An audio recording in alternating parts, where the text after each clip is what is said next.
समाज में न्याय कैसे हो, क्या नियम होने चाहिए कि सब निष्पक्ष महसूस करें, ये सवाल तो बहुत पुराने हैं।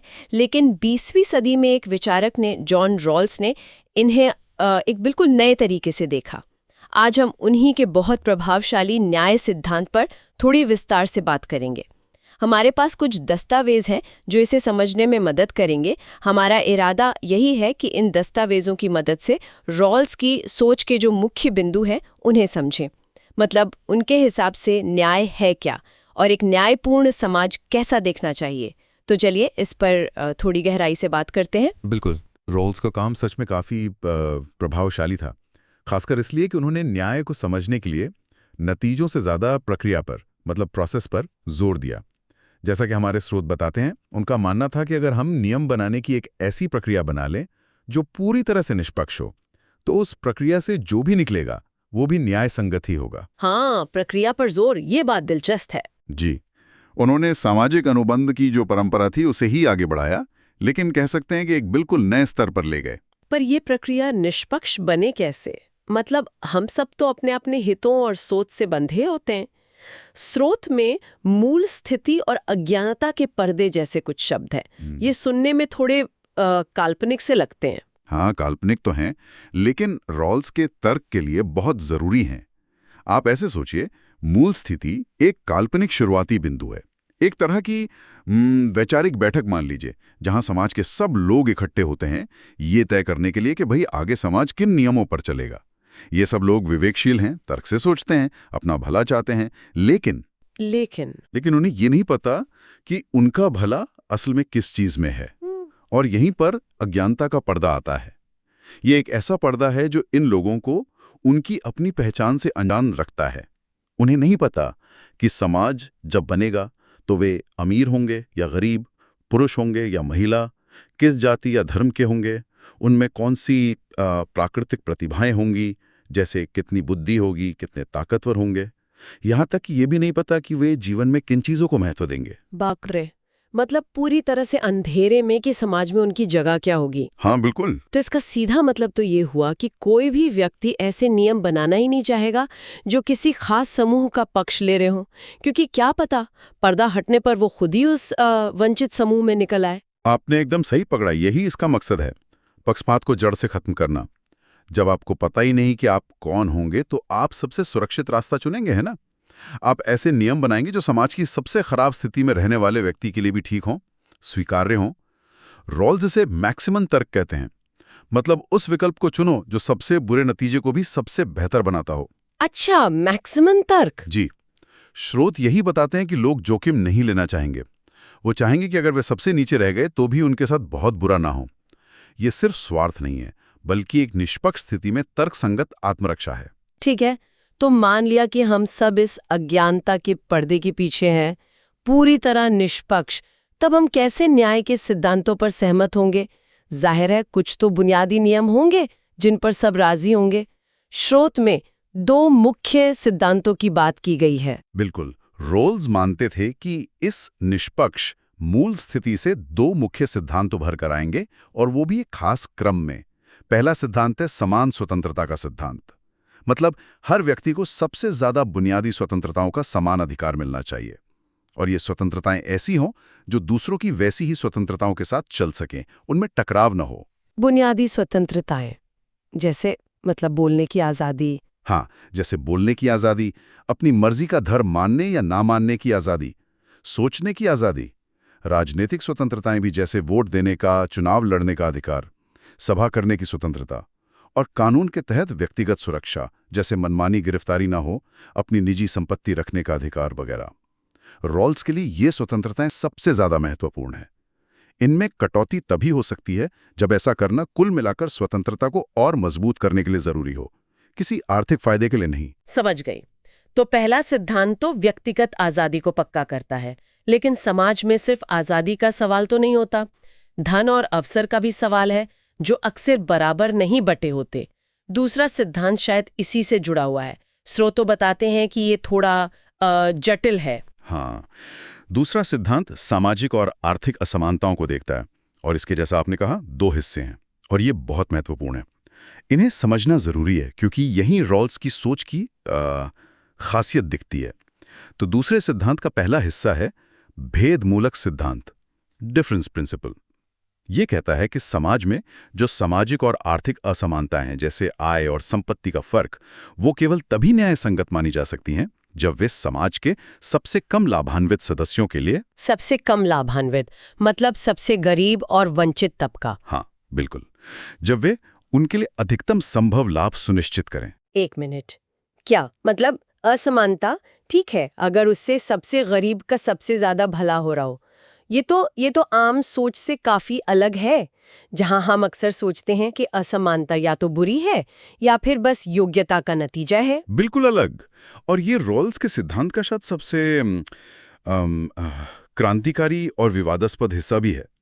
उनका कहना है कि जो प्राकृतिक प्रतिभाएं हैं या आप किस घर का पैदा हुए, ये नैतिक रूप से मनमानी बातें हैं। मतलब किसी ने अपनी बुद्धि या अमीर परिवार में जन्म कमाया नहीं है, वो तो बस संयोग है। इसलिए इन संयोगों से जो असमानताएं पैदा होती हैं, उन्हें तभी सही ठहराया जा सकता है जब वे एक ऐसी व्यवस्था का हिस्सा हों जिससे सबसे खराब हालत वालों की स्थिति सुधरती हो। अगर कोई नीति या व्यवस्था सबसे कमजोर तबके को ऊपर उठाने में मदद नहीं करती, तो रॉल्स के हिसाब से वो अन्यायपूर्ण है, भले ही उससे समाज का औसत या कुल फायदा बढ़ रहा हो। यहाँ पर फिर क्षतिपूरक न्याय मतलब कॉम्पेंसेटरी जस्टिस की जरूरत होगी। ये वाकई सोचने वाली बात है। अच्छा, तो ये तो हुई असमानता के नतीजों की बात, लेकिन अवसरों का क्या, मतलब मौके मिलने का दूसरा हिस्सा शायद इसी पर है। सही। दूसरे सिद्धांत का दूसरा हिस्सा है अवसर की उचित समानता का सिद्धांत। ये कहता है कि जो पद हैं, सामाजिक स्थितियां हैं, जिनसे फायदे और जिम्मेदारियां जुड़ी हैं, वे सभी के लिए न केवल कानूनी तौर पर खुली हों। हाँ, मतलब कानून ना रोके किसी को। बिल्कुल, बल्कि वास्तविक रूप में समान अवसर के तहत खुली हों। वास्तविक रूप से समान अवसर, इसका मतलब सिर्फ ये नहीं कि भाई कानून इजाजत देता है, बल्कि ये भी कि सबके पास मुकाबले में उतरने का एक असली मौका हो। एकदम सही। ये सिर्फ औपचारिक अवसर की समानता से कहीं आगे की बात है। जैसे मान लीजिए, भेदभाव के खिलाफ कानून बना देना काफी नहीं है। इसका मतलब है कि अगर दो लोगों में समान प्रतिभा है, समान लगन है, तो उनके सफल होने की संभावनाएं भी लगभग समान होनी चाहिए, चाहे उनका जन्म किसी भी सामाजिक वर्ग या परिवार में हुआ हो। लेकिन ये होगा कैसे? इसके लिए समाज को सक्रिय कदम उठाने होंगे, जैसे कि अच्छी शिक्षा, अच्छी स्वास्थ्य सेवाएं, ये सब तक सबकी पहुंच हो, ताकि बचपन के हालात किसी की काबिलियत को दबा ना दें। ये सिर्फ दरवाजे खोलना नहीं है, बल्कि ये पक्का करना है कि हर कोई उस दरवाजे तक पहुंच सके और उसमें दाखिल होने की दौड़ में ठीक से शामिल हो सके। ओके, तो अगर मैं सही समझ रही हूँ, रॉल्स के हिसाब से एक न्यायपूर्ण समाज में पहला, सबको बराबर बुनियादी आज़ादी मिले। दूसरा, अगर सामाजिक आर्थिक असमानताएं हैं भी, तो वे तभी ठीक हैं जब उनसे सबसे गरीब तबके का सबसे ज्यादा भला हो रहा हो, ये हुआ भेदमूलक सिद्धांत। और सभी के पास उन ऊंचे पदों तक पहुंचने का वास्तविक समान अवसर हो, ये हुई अवसर की उचित समानता। अब सवाल ये है कि अगर इन सिद्धांतों में कभी टकराव हो जाए तो, मतलब स्वतंत्रता और आर्थिक बराबरी में चुनना पड़े, तो क्या कोई प्राथमिकता है? हाँ, ये बहुत ही जरूरी सवाल है और रॉल्स ने इसका एकदम साफ जवाब दिया है। उन्होंने एक प्राथमिकता क्रम तय किया है, जिसे वो लेक्सिकल प्रायोरिटी कहते हैं। ये क्रम बिल्कुल पक्का है, इसमें कोई हेरफेर नहीं हो सकता। पहला सिद्धांत यानी समान स्वतंत्रता वाला हमेशा दूसरे सिद्धांत से पहले आता है। हमेशा। इसका मतलब है कि आप बुनियादी स्वतंत्रताओं का सौदा आर्थिक या सामाजिक फायदे के लिए नहीं कर सकते। किसी की बोलने की आजादी छीनकर आप देश की जीडीपी बढ़ा रहे हैं, तो रॉल्स के लिए अन्याय है। ठीक है। फिर दूसरे सिद्धांत के अंदर भी एक क्रम है, अवसर की उचित समानता यानी हिस्सा 2B, भेदमूलक सिद्धांत यानी हिस्सा 2A से पहले आता है। मतलब समाज को पहले यह पक्का करना होगा कि सबके पास आगे बढ़ने के सही मौके हों। उसके बाद ही वो ये देखेगा कि जो असमानताएं बची हैं वे सबसे कमजोर के हित में हैं या नहीं। अच्छा, आप अवसर की समानता को इसलिए कम नहीं कर सकते कि उससे शायद गरीबों का थोड़ा आर्थिक फायदा हो जाए। तो क्रम क्या बना? स्वतंत्रता सबसे ऊपर, फिर अवसर की समानता और फिर भेदमूलक सिद्धांत। ये प्राथमिकता क्रम तो स्थिति को काफी साफ कर देता है, और यहीं मुझे उपयोगितावाद से इसका बड़ा फर्क एकदम साफ नजर आ रहा है। उपयोगितावाद या यूटिलिटेरियनिज्म तो बस ज्यादा से ज्यादा लोगों का ज्यादा से ज्यादा भला देखता है। भले ही इसके लिए कुछ लोगों की आजादियां, अधिकारों की बलि क्यों न चढ़ानी पड़े। हाँ, ये तो है। रॉल्स कहते हैं न्याय इसकी इजाजत नहीं देता। हर व्यक्ति का अपना आत्मसम्मान है, अपने अधिकार हैं, जिन्हें बहुमत के भले के लिए भी कुचला नहीं जा सकता। स्रोत में वो मशहूर कहावत भी है जो रॉल्स इस्तेमाल करते थे। समाज एक जंजीर की तरह है और कोई भी जंजीर अपनी सबसे कमजोर कड़ी से ज्यादा मजबूत नहीं होती। सही बात है। इसलिए न्याय ये मांग करता है कि सबसे कमजोर कड़ी पर ध्यान दिया जाए, उसे मजबूत किया जाए। उनका मानना था कि अज्ञानता के पर्दे के पीछे कोई भी व्यक्ति ऐसा समाज चुनना ही नहीं चाहेगा जहां उसे ये डर हो कि बहुमत के फायदे के लिए उसके अधिकारों का हनन हो सकता है। ये तर्क तो वाकई शक्तिशाली है, खासकर व्यक्तिगत अधिकारों और गरिमा के नजरिए से देखें तो। लेकिन जैसा कि हर बड़े विचार के साथ होता है, क्या सभी लोग रॉल्स के इस जटिल सिद्धांत से सहमत थे? जाहिर है इसकी आलोचनाएं भी तो हुई होंगी। स्रोत कुछ मुख्य आलोचनाओं का जिक्र करते हैं। हाँ, बिल्कुल। रॉल्स का सिद्धांत जितना प्रभावशाली रहा, उतनी ही तीखी और अलग-अलग तरह की आलोचनाएं भी उसे झेलनी पड़ी। अलग-अलग विचारधाराओं ने इसे अपनी कसौटियों पर परखा। सबसे पहले मार्क्सवादी नजरिए से आलोचना आती है। उनका कहना है कि ये मूल स्थिति और अज्ञानता का पर्दा, ये सब बहुत ज्यादा अमूर्त हैं, अवास्तविक हैं। वो कहते हैं कि न्याय को समाज की ठोस सच्चाइयों से, खासकर वर्ग संघर्ष और संपत्ति के मालिकाने से अलग करके आप समझ ही नहीं सकते। अच्छा। मार्क्सवादियों को लगता है कि रॉल्स का सिद्धांत असल में मौजूदा पूंजीवादी व्यवस्था की जो बुनियादी असमानता है उन पर पर्दा डालता है, उन्हें जैसे स्वाभाविक दिखाता है, जबकि असल में वे शोषण पर आधारित हैं। तो उनका मानना है कि बिना सामाजिक ढांचे को समझे न्याय की बात करना ही अधूरा है। काफी हद तक यही। फिर आते हैं स्वेच्छातंत्रवादी यानी लिबर्टेरियंस, जैसे रॉबर्ट नोजिक। उनकी आपत्ति मुख्य रूप से रॉल्स के भेदमूलक सिद्धांत पर है। वो मानते हैं कि ये सिद्धांत व्यक्तिगत स्वतंत्रता का हनन करता है, खासकर आर्थिक स्वतंत्रता और संपत्ति के अधिकारों का। और ये कैसे? उनका सवाल है कि भाई किसी व्यक्ति ने अपनी मेहनत और अपनी प्रतिभा से जो कमाया है, उसका हिस्सा लेकर आप उसे कम काबिल या कम भाग्यशाली लोगों में क्यों बांट रहे हैं? वो इसे राज्य की तरफ से एक तरह की जबरदस्ती मानते हैं। वो योग्यता और व्यक्तिगत हकदारी पर जोर देते हैं। उनके लिए न्याय का मतलब है नियमों का सही पालन हो, संपत्ति का लेन देन मर्जी से हो, न कि नतीजों का दोबारा बंटवारा। यानी उनके लिए तो व्यक्तिगत आजादी और अपनी कमाई पर अपना हक सबसे ऊपर है। समानता के नाम पर उसमें कटौती उन्हें मंजूर नहीं। ये तो रॉल्स से एकदम उल्टी सोच हुई। बिल्कुल। फिर एक और महत्वपूर्ण आलोचना समुदायवादियों, कम्युनिटेरियंस की तरफ से आती है, जैसे माइकल सैंडल या माइकल वॉल्जर।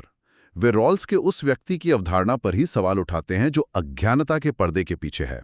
वे कहते हैं कि रॉल्स का व्यक्ति एक अनासक्त स्व है। अनासक्त स्व मतलब ऐसा व्यक्ति जिसका अपने समाज, अपनी संस्कृति, अपनी परंपराओं, अपने इतिहास से कोई गहरा जुड़ाव ही नहीं है। समुदायवादी कहते हैं कि हम ऐसे अलग-थलग व्यक्ति नहीं होते। हमारी पहचान, हमारे मूल्य, यहाँ तक कि न्याय के बारे में हमारी समझ भी हमारे समुदाय और हमारे सामाजिक संदर्भों से ही बनती है। न्याय किसी काल्पनिक सब पर लागू होने वाली स्थिति से नहीं निकल सकता, बल्कि समाज के जो साझा मूल्य हैं, जो समझ है, उससे निकलना चाहिए। तो वो मानते हैं कि रॉल्स व्यक्ति को उसके समाज और उसकी पहचान से काट के देख रहे हैं, जो कि असलियत में होता नहीं है। हाँ, उनका यही मुख्य बिंदु है। और आखिर में नारीवादी आलोचकों ने भी रॉल्स के सिद्धांत में कुछ अहम कमियों की तरफ इशारा किया है। उनका कहना है कि रॉल्स ने अपना ध्यान मुख्य रूप से सार्वजनिक दायरे पर रखा, राजनीति, कानून, अर्थव्यवस्था, और निजी दायरे को, यानी परिवार के अंदर जो न्याय के सवाल हैं, उन्हें काफी हद तक नजरअंदाज कर दिया। परिवार के अंदर न्याय? हाँ, वे कहती हैं कि परिवार के अंदर जो लिंग के आधार पर काम का बंटवारा होता है, देखभाल के काम का असमान बोझ जो अक्सर महिलाओं पर पड़ता है, या घरेलू हिंसा जैसी चीजें, ये सब महिलाओं के लिए अवसर की उचित समानता को बहुत बुरी तरह से प्रभावित करती हैं। रॉल्स का सिद्धांत इन संरचनात्मक लिंग आधारित अन्यायों को ठीक से संबोधित नहीं करता। कुछ नारीवादी ये भी कहती हैं कि अज्ञानता के पर्दे के पीछे लिंग को भूल जाने का विचार ही समस्याग्रस्त है, क्योंकि ये असल जिंदगी में महिलाओं के साथ होने वाले खास अन्यायों को अनदेखा करता है। तो ये चारों मुख्य आलोचनाएं, मार्क्सवादी, स्वेच्छातंत्रवादी, समुदायवादी और नारीवादी, रॉल्स के सिद्धांत को बहुत अलग-अलग नजरियों से चुनौती देती हैं। कोई उसकी वास्तविकता पर सवाल उठा रहा है, कोई व्यक्तिगत स्वतंत्रता पर उसके असर को लेकर चिंतित है, कोई समाज और व्यक्ति के रिश्ते पर सवाल कर रहा है, तो कोई लैंगिक न्याय के पहलू पर। ये दिखाता है कि न्याय वाकई कितना जटिल मुद्दा है। तो कुल मिलाकर देखें, आज हमने जॉन रॉल्स के न्याय सिद्धांत की गहराइयों में जाने की कोशिश की। हमने मूल स्थिति और अज्ञानता के पर्दे जैसे उनके खास वैचारिक तरीकों को समझा, जिनका मकसद था निष्पक्षता लाना। फिर हमने उनके दो मुख्य सिद्धांतों पर बात की। पहला, सबको बराबर बुनियादी स्वतंत्रताएं मिले, और दूसरा, सामाजिक आर्थिक असमानताएं तभी ठीक है जब वे सबसे कमजोर तबके के हक में हो और सबके पास आगे बढ़ने के वास्तविक समान अवसर हो। बिल्कुल। हमने ये भी देखा कि कैसे रॉल्स ने उपयोगितावाद के ज़्यादा से ज़्यादा लोगों का भला वाले सिद्धांत को चुनौती दी। उन्होंने कहा कि व्यक्तिगत अधिकार और गरिमा सबसे ऊपर हैं। उनके सिद्धांतों का जो प्राथमिकता क्रम है, स्वतंत्रता पहले, फिर अवसर की समानता, फिर भेदमूलक सिद्धांत, वो भी बहुत महत्वपूर्ण है। और हाँ, आखिर में हमने उनके इस प्रभावशाली सिद्धांत की कुछ मुख्य आलोचनाओं पर भी नजर डाली। ये दिखाता है कि न्याय की अवधारणा पर बहस हमेशा चलती रहती है और अलग-अलग नजरियों से इसे लगातार परखा जाता है।